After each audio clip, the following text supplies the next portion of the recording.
మళ్ళీ చెప్పండి, అన్యురాలు. రూతుకి దేవుని పరిచయం చేసింది ఎవరు? నయోమి. దేవుని స్తోత్రం. ఎవరిని పరిచయం చేసింది? దేవుణ్ణి పరిచయం చేసింది. అమ్మా, మాది ఫలానా ప్రాంతంలో మేము దేవుణ్ణి ఇలా ఆరాధించే వాళ్ళమి. మా దేవుడు గొప్పవాడు. మేము ఆరాధించే దేవుడు రోషం గల దేవుడు. మేము ఆరాధించే దేవుడు ప్రేమ గలవాడు. మేము ఆరాధించే దేవుడు అత్యంత కృపగలవాడు. మేము ఆరాధించే దేవుడు కోపించుచునే వాత్సల్యత చూపువాడు అని నేను అనుకుంటాను. రూతుకి నయోమి పరిచయం చేసింది. దేవుని స్తోత్రం. అందుకే రూతు భర్తను కోల్పోయినా రూతు తన యొక్క తల్లిదండ్రుల ఇంటికి వెళ్ళడానికి ఇష్టపడలేదు. హల్లెలూయా. రూతు మోయాబులో ఉండడానికి ఏం ఇవ్వలేదు. ఆమె ఇక నేను ఇందులో ఉండకూడదు అనుకుంది. ఇక్కడ నేను నా జీవితము నా జీవితం ముగించబడాలన్నా నేను బెత్లెహేములో నేను ముగింపు అనుకుంది. ఏం స్తోత్రం. ఆమె చెప్పండి. ఇప్పుడు నయోమి బయలుదేరి బెత్లెహేముకు వచ్చేస్తుంది. తన పెద్ద కోడలైన వార్ప నయోమితో ఒక ముద్దు పెట్టింది. ఆ ముద్దు పెట్టి ఇక అత్తకి వీడుకొని ఇచ్చేసి తన పుట్టింటికి తాను వెళ్ళిపోయినట్లు ఇంకెక్కడితో ఆమె చరిత్ర మనకి బైబిల్లో కనబడదు. కానీ రూతమ్మ గారి చరిత్ర అదిగో అక్కడ మొదలయ్యి ఇక చివరికి కనబడతాయి. స్తోత్రం చెప్పండి. హల్లెలూయా. ఎక్కడికి కనబడుతుందంటే యేసు ప్రభు వారి జనన విధిలో కూడా ఆమె పాత్ర ఉన్నది అన్నట్టుగా మనకు కనబడతాడు. దావీదు తండ్రి యొక్క తండ్రికి తెల్లైపోయిందట. దేవుని స్తోత్రం చెప్పండి. హల్లెలూయా. నేను ఎందుకు మాట చెప్తున్నానంటే ఇప్పుడు 5 విషయాలు. ఎన్ని విషయాలు? 5 విషయాలు. ఇప్పుడు నయోమి కోడలైన రూతుతో చెప్పింది, నువ్వు కూడా వెళ్ళిపో. ఇక నీవు కూడా వెళ్ళిపోతే మీ పుట్టింటి వాళ్ళు నీకు తగిన యోగ్యమైనది ఏదైనా చూస్తారు. ఇక నాతో ఉండడం వల్ల నీకు ఏ రకమైన మేలు లేదమ్మా అంటే రూత్ అంటది బయలుదేరి, అత్తమ్మా నీతో రావద్దని నన్ను నువ్వు అనవద్దు. ఆమంటది, నీవు ఎక్కడికి వెళ్తావో నేను అక్కడికే వచ్చేదను. నీ జనము నా జనమే, నీ దేవుడు నా దేవుడే. నువ్వు ఎక్కడ మరణించావో నేను అక్కడే మరణించాను తప్ప ఇక మరణము తప్ప మరేది నన్ను వేరు చేయడానికి వీలు లేనంతగా. ఒకవేళ అలా జరిగితే దేవుడి ద్వారా నాకు గొప్ప కీడు వచ్చునుగాక అంటారు. దేవుని స్తోత్రం. హల్లెలూయా. ఎవరి ద్వారా? నేను ఎందుకు మాట చెప్తున్నానో తెలుసా? రూతు దేవుని యొక్క ఔన్నత్యాన్ని ఎరిగిన తర్వాత ప్రతి భారము ఎవరి మీద వేసిందో తెలుసా? స్తోత్రం చెప్పాలంటే మీకు తెలియపరచవలసిన వాక్యంలో ఉన్న సంగతి ఏంటంటే సామెతల గ్రంథంలో చెప్పాం, నీ భారము నీ పనుల భారం. ఏ భారము? నీ పనుల భారము ఎవరి మీద మోపు. అప్పుడు నీ ఉద్దేశములు ఏమవుతాయి? ఇప్పుడు నయోమితో వస్తున్న రూతు ఎవరి మీద భారం మోపిందో తెలుసా? అది దేవుని స్తోత్రం చెప్పండి. నిజమే, రూతు నయోమి ఏమీ ఇవ్వలేదు. కానీ నయోమి అప్పచెప్పిన నయోమి ద్వారా ప్రకటించబడిన దేవుడు ఏమై ఉన్నాడో రూతుకు బాగా అర్థమైంది. స్తోత్రం చెప్పండి. నిజమే సహోదరులారా, నీ దేవుడు ఏమై ఉన్నాడు నువ్వు బాగా గ్రహించాలి ముందు. ఆమేన్. మనం ఆరాధించే దేవుడు ఒకవేళ నువ్వు అనుకోవచ్చు, ఇక చివరికి నేను ఎందుకు పనికిరాను అనుకున్న సమయంలో పట్టుకుని లేవనెత్తగా ఇక అవమానపడిపోతున్నాను, ఇక మనదంతా అయిపోయింది అనుకునే పరిస్థితుల మధ్యలో నేను మళ్ళా తలెత్తేటట్లుగా చేయాలి. ఎంతమంది నమ్ముతారు? స్తోత్రం చెప్పండి. హల్లెలూయా. ఇక నేను పనికిరాను, లేకపోతే ఇక నాకు వల్ల అయిపోయింది అనుకునే సమయంలో ప్రభు అంటాడు మళ్ళా నేను చేయి పట్టుకునే. నయోమికి ఎందుకు ఇప్పుడు రూతు ఆమెను విడిచిపెట్టలేదంటే ఒకవేళ ఈమెను వదిలేసిన ఆ దేవుడు నన్ను వదిలేడు. ఆయన సర్వాధికారము కలిగిన దేవుడు. అందుకే ఆమె అక్కడున్న ప్రజలను చూసి రాలేదు. ఎవరిని చూసి వచ్చింది? బెత్లెహేముకి ఎవరిని చూసి వచ్చిందో తెలుసా?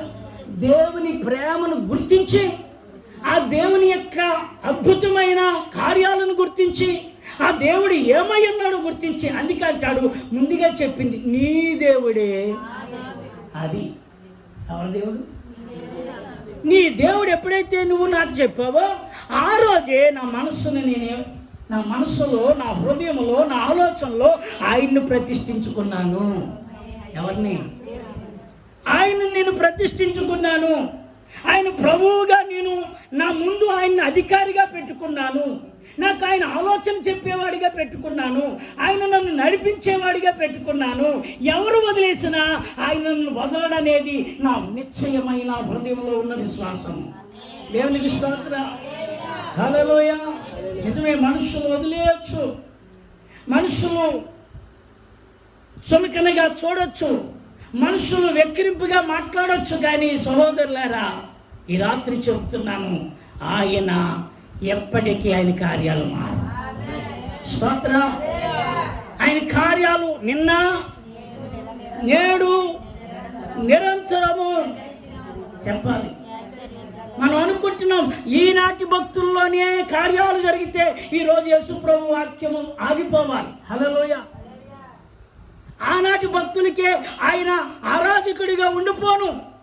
ఈనాటి జనరేషన్కి, ఈనాటి కొత్త తరాలకి, ఈనాటి యుగ యుగాలు కాలాలు గడిచే కొలది ఆయన నామము కీర్తించడం ఇంకా పెరుగుతుంది. స్తోత్రం.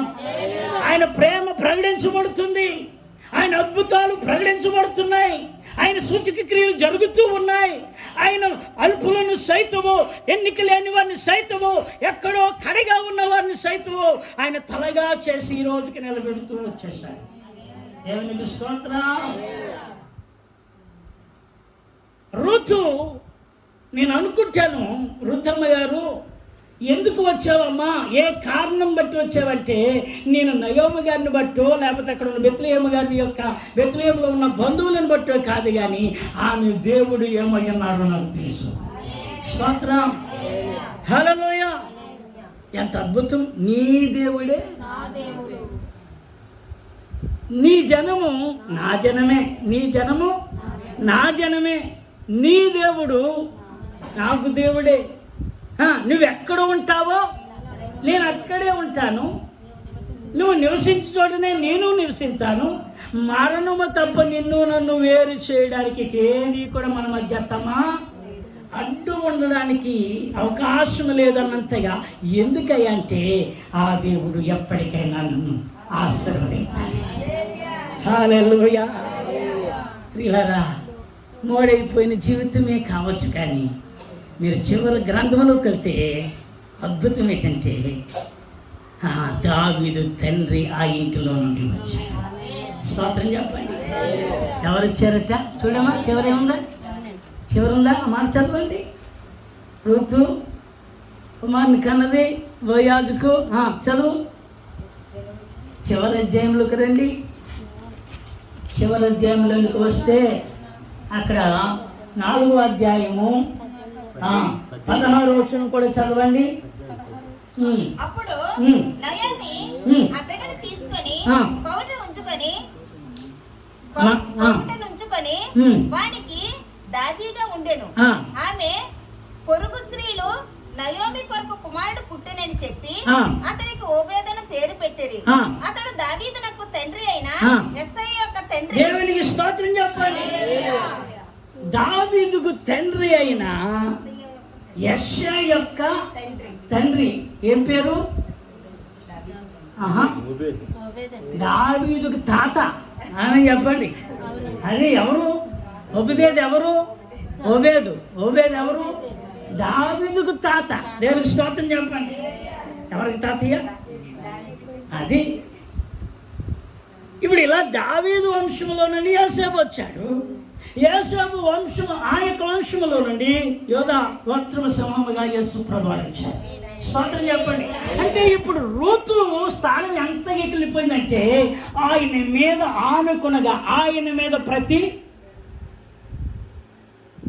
నీ ప్రారంభించండి సామెతల గ్రంథం. నీ పనుల భారము ఎవరి మీద ఉంచు? కొంచెం అప్పుడు నీ ఆలోచన దేవునికి స్తోత్రం. ఇప్పుడు చెప్పండి, రూతు ఆలోచన సఫలమైందా? స్తోత్రం చెప్పరా? హల్లెలూయా. రూతు ఆలోచన ఏమైందో తెలుసా? ఊహ కందలేనంతగా మార్చేశాడు దేవుడు. దేవునికి స్తోత్రం. రూతుని ఎంతగా హెచ్చించాడు తెలుసా? ఊరందరూ వచ్చి, అమ్మా నీవు ఉంటేనే మా యొక్క ఇళ్ళల్లో ఏదైనా ఫంక్షన్ చేసుకుంటాం, కానీ నువ్వు లేకపోతే మా ఫంక్షన్లను ఆపేస్తాం, నువ్వు ఉండాలి ప్రతి కార్యంలోకి. ఇంకో మాట నేను చెప్పనా? అద్భుతం. నయోమి ఒక మాట అంటుంది, ఈరోజు నాకు బంధువుడు లేకుండా దేవుడు చేయలేదు అంటారు. దేవునికి స్తోత్రం. ఇప్పుడు వరకు ఆమెకు ఎవరు బంధువులు? ఆ మాట చూడండి, ఉందా? ఆ మాట చూడండి. దేవునికి స్తోత్రం. మీరు చూస్తే 13వ వచనం చదవండి. కాబట్టి బోయజు రూతును పెండ్లి చేసుకుని ఆమె యొద్దకు పోయినప్పుడు యెహోవా ఆమె గర్భవతి అగునట్లు అనుగ్రహించెను గనుక ఆమె కుమారుని కనెను. అప్పుడు స్త్రీలు, ఈ దినమున నీకు బంధువుడు లేకుండా చేయని యెహోవా స్తుతి నొందునుగాక. స్తోత్రం చెప్పాలి. ఇంతవరకు ఆమెకు ఒంటరిగా అయిపోయింది. ఎవరు? నయోమి కూడా ఏమైంది? ఒంటరి అయిపోయింది. నయోమికి ఎవరు సహకరించేవారు, ప్రేమించేవారు, నా అనేవారు ఎవరు కూడా అక్కడ లేరు. కానీ ఇప్పుడు ప్రజలు అంటున్నారట, నీకు బంధువుడు లేకుండా దేవుడు చెయ్యలేదు. దేవుడికి స్తోత్రం. ఒక మాట చెప్పనా? ఇంకో మాట చెప్పనా? ఏమండి, ఆడబిడ్డ అయినా మగబిడ్డ అయినా ఉంటే మనకు ఎవరు పెరుగుతారు? చెప్పాలి చెప్పాలి చెప్పాలి అందరూ చెప్పాలి. ఎవరు పెరుగుతారు? పెరుగుతారా? హలో, మొన్నక ఎవరు అంటారు, ఏమండి ఇన్నాళ్ళ నేనే అండి, కానీ ఈరోజు మా కోడలు బాగుంది, ఎంతమంది కుటుంబం అండి అంటారు. దానికి స్తోత్రం. మా కోడల తరపులు ఎంతమంది అండి అంటారు. ఒకసారి మా అల్లుడి తరపులు ఎంతమంది అండి. ఆమేన్, హల్లెలూయా. అంటే నీకు దేవుడు ఎవరిని పెంచాడు? ఇప్పుడు స్తోత్రం చెప్పి అడిగే చెప్పలేదు. నేను అంటాను, దేవుడు త్వరలో బంధువులను పెంచునుగా. స్తోత్రం. ఎవరో లేరనుకుంటున్నా మనకు దేవుడు సపోర్ట్ని తీసుకొచ్చునుగాక. ఆ కార్యాలు మన బిడ్డల ద్వారా జరిగించునుగాక. ఎంత అద్భుతమైన మాట, ఎంత అద్భుతంగా ఉందంటే, నీకు బంధువులు లేకుండా చెయ్యని. ఎప్పుడైతే బిడ్డ పుట్టాడో, బోయాజు రూతు ఎప్పుడైతే పెళ్ళైన తర్వాత ఆమె గర్భం ధరించక బిడ్డ పుట్టిందో, నయోమి ఎత్తుకున్న తర్వాత జనులు అంటున్నారట, నీకు బంధువులు లేకుండా, ఇంతవరకు బంధువులు లేరు, నువ్వు బాధపడ్డావు, కానీ ఈరోజు ఎవరున్నారు? బంధువులు పెరిగిపోతున్నారు. నీ బంధువులను దేవుడు పెంచబోతున్నాడు. నీ పక్షముగా అనేకలు నిలబెట్టబోతున్నాడు. నిన్ను ప్రోత్సహించేవాడిని తీసుకురాబోతున్నాడు. మిమ్మల్ని ధైర్యపరిచేవాడిని తీసుకురాబోతున్నాడు. మీకు సపోర్ట్ ఇచ్చేవాడిని రాబోతున్నాడు. మీ కుటుంబంలో ఒంటరితనాన్ని తొలగించి గొప్ప జనముగా ఉండేటట్లుగా చేయబోతున్నాడు. స్తోత్రం చెప్పండి. ఇది నా మాట కాదు. ఎవరి మాట? ఇది నా మాట కాదు. మీరు ఒకవేళ రూతు గ్రంథంలో ఇప్పుడు దగ్గర చాలా విషయాలు మనం అనేక పలుసార్లు విన్నాం, కానీ ఈరోజు దేవుడు కొత్త విషయాన్ని మరలా చెప్తున్నాడు. అదే భాగంలో నుండి మీకు బంధువులను పెంచబోతున్నాడు. బంధువులు పెంచాలంటే సంబంధాలు కదరా. స్తోత్రం. ఎప్పుడు పెరిగితే బంధువులు ఊరికినే గడుపుకోరు. ఎప్పుడు వస్తారు? అది దేనికి స్తోత్రం. మన అబ్బాయికో మన అమ్మాయికో వాళ్ళ వయసు వచ్చిన తర్వాత ఏమవ్వాలి? వివాహాలు కుదర్చబడితే ఆ కుటుంబం అంతా ఇప్పుడు మన కుటుంబానికి ఎట్టా వచ్చవలేదా? స్తోత్రం. ఇప్పుడు మన ఇంటికి వచ్చే బంధువులు పెరిగారా తగ్గారా? చెప్పరేమండి. ఇప్పుడు రూతమ్మ ఒంటరిగా వచ్చింది, కానీ ఇప్పుడు ఎంతమంది అయిపోయారు? స్తోత్రం.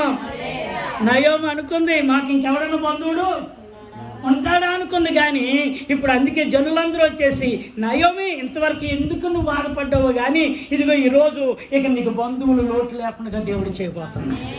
స్తోత్రం చెప్పు. ఎందుకంటే నీ ఆలోచన ఆయన ఏం చేస్తాడు? నీ ఆలోచనలు ఏం చేస్తాడు? మనం ఎవరి మీద మోపాలి? మోపడం అంటే అర్థం ఏంటో తెలుసా? ఆయన ఏదైనా చేయాలి.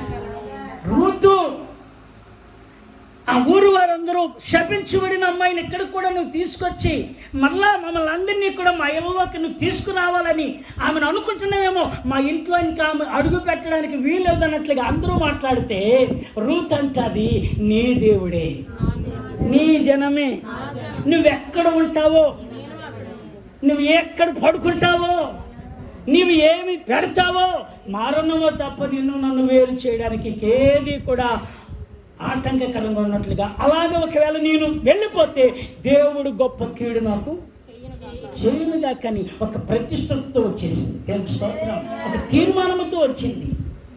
సౌఖ్యాలను కోరి రాలేదు, ఆడంబరాలను కోరి రాలేదు. ఎవరో అందరూ నన్ను ప్రేమిస్తారు, ఆ గ్రామంలో అందరూ నాకు బంధువులు అవుతారని రాలేదు. ఒకే ఒక బంధువుడిగా పెట్టుకుంది. ఏం స్తోత్రం. ఎవరా బంధువుడు అంటే నజరేయుడైన యేసు. నజరేయుడైన యేసు ఆమె యొక్క పక్షముగా నిలబడిన వాడు. ఆమేన్, హల్లెలూయా. బంధువులు లేని తన ఇంటిలో ఉన్నతమైన సమూహముగా తీసుకురావడానికి ఆయన సమర్థుడైపోయాడు. స్తోత్రం చెప్పండి. ఎంత అద్భుతం అంటే, ఎవరిని కన్నది? ఏం పేరు? ఒబేదా. ఏం పేరు? ఒబేదు. ఒబేదు ఎవరు తండ్రి? దావీదు తండ్రి అయిన యెషయకు తండ్రి. అంటే ఇప్పుడు ఆ సంతతిలో నుంచి రాజులు వచ్చేసారు, ఆ సంతతిలో నుండి అభిషక్తులు ప్రవక్తలు వచ్చేసారు. దేవునికి స్తోత్రం. ఆ సంతతిలో నుండి మహాజ్ఞానులు వచ్చేసారు. స్తోత్రం చెప్పండి. ఎంతగా దీవించబడిపోయిందండి. ఎవరు? ఒక సామాన్యమైన వ్యక్తి, ఎక్కడో మోయాబులో ఉన్న వ్యక్తి ఎవరిని వెంబడించి వచ్చిందో తెలుసా?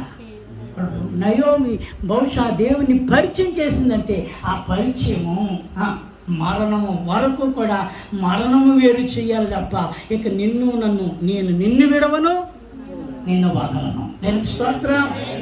నీ దేవుడే, ఇక ఆయన మీద నేను ఎలా ఆడుకోవాలో నేర్చుకున్నాను. స్తోత్రం. సహోదరులను నేను ముగించున్నాను. ఎక్కువ విషయాలు ఏం చెప్పడానికి కాదు. మనకు కొన్ని మాటలు, ఆ వాక్యము, కొన్ని విషయాలు మనకు అర్థమైతే మన విశ్వాసం బలపడతారు. స్తోత్రం. ఆ విషయాలు కొన్ని మనం నేర్చుకుంటే మనము తిరిగి మరలా సరిచేయబడతాం. ఆమేన్. నిజమే. ఎందుకు పనికిరాదు అనుకుంది, కానీ ఈరోజు అందరికీ ఆమె ఏమైందంటే ప్రథమంగా మారిపోయింది. ఇప్పుడు ఒకవేళ రూతమ్మ దగ్గరికి వచ్చి ఎవరన్నా ఏదైనా నీకు ఇంత ఎలా సాధ్యం అంటే, నాకు తెలియదు కానీ అది దేవునికే సాధ్యం. నాకు తెలియదు కానీ మీరు ఆరాధించే దేవుడినే నేనేం చేస్తున్నాను, ఆరాధిస్తున్నా. ఆయనకి సాధ్యం. అదేంటి మాకు జరిగింది నీకెలా జరిగిందంటే, మీ విశ్వాసం మీది, నా విశ్వాసం నాది. నా సిద్ధ మనసు, నా ఆశ, నా యొక్క కోరిక, నా యొక్క గురి నేను ఎవరి మీద పెట్టుకున్నానంటే దేవునికి స్తోత్రం. ప్రభు చెప్తాడు. ఎందుకే అల్పవిశ్వాసులారా ఏం కలిగి ఉండండి.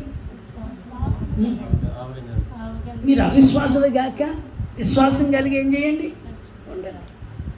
దేవుడు ఏ కార్యం చేస్తాడో చూద్దాం. 7 వారాల్లో దేవుడు ఆయన చేయబోయే కార్యం. స్తోత్రం చెబుదాం. హల్లెలూయా, హల్లెలూయా. ఆయనకు సాధ్యం ఉండేది. శాశ్వతమైన ప్రేమతో ఆయన ప్రేమిస్తున్నవాడు. ఎంత అద్భుతం అంటే, ఒక్కొక్క మాట చెప్పాలి, సమయం కాదు కాబట్టి నేను ముగించిపోతున్నాను. తెలుగు స్తోత్రం. నువ్వు ఎక్కడ ఉంటావో అది కష్టమైనా సరే నేను ఉంటాను. ఎందుకంటే కష్టంలో కూడా ఆయన తోడే ఉంటాడు. స్తోత్రం. ఎక్కడ తోడే ఉంటాడు? నా కష్టంలో కూడా. అంటే దాన్ని మీరు గమనించండి. భారం మోపడం అంటే ఏంటంటే ప్రతిదాన్ని నమ్మాలి. ఎవరి మాటను చెప్పండి. ఎంతమంది నమ్ముతున్నామా? ప్రతి విషయంలోనూ నమ్మాలి. ప్రతి దినము నువ్వు ఏదైతే దేవుని దగ్గర పెడుతున్నావో అది పొంది ఉన్నామని నమ్మాలి. ఆమేన్. నమ్ముటి నీ వలనైతే. మన వాక్యాలు తెలుసు కానీ ఆ వాక్యాన్ని అనుభవించాలి. ఆమేన్. తెలవడం వేరు, అనుభవించడము వేరు. బాగుంటుందని చెప్పడం వేరు, బాగుంది అని చెప్పడము. స్తోత్రం. బాగుంటుంది అంటే నువ్వు అనుభవించలేదు. బాగుంది అంటే దాన్ని ఏం చేసాం? రుచి చూసాం, తిన్నాం, అందుకని బాగుంది. ముందేమన్నాం?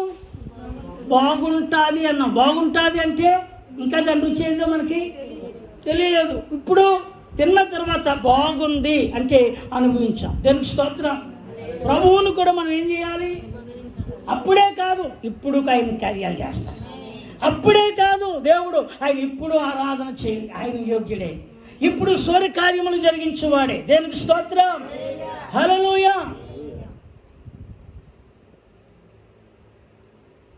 మన నమ్మిక, మన భారం ఎవరి మీద?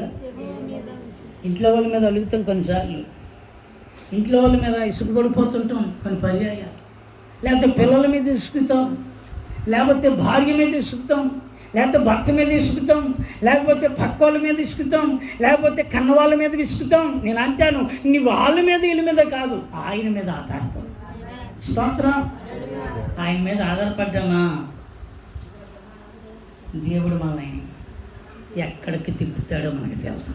స్తోత్రం చెప్పండి. హల్లెలూయా. ఆయన ఎక్కడికి మనల్ని నడిపించాడో స్తోత్రం కలిగిన గాక. హల్లెలూయా. ఆయన ఎంత అంటాడు, నేను మిమ్మల్ని తలగా చేస్తాను కానీ చేయడు కదా. నిజమే. లక్ష్మి గారి జీవితంలో ఎన్నో కన్నీళ్ళు అనుభవాలు ఉన్నాయి. ఎంతో నలిగిన హృదయం ఆమె మనస్సు హృదయంలో ఉంది. కానీ ఆ దేవుడు ఈరోజు చేయి పట్టుకుని కూడా నడిపించాడు.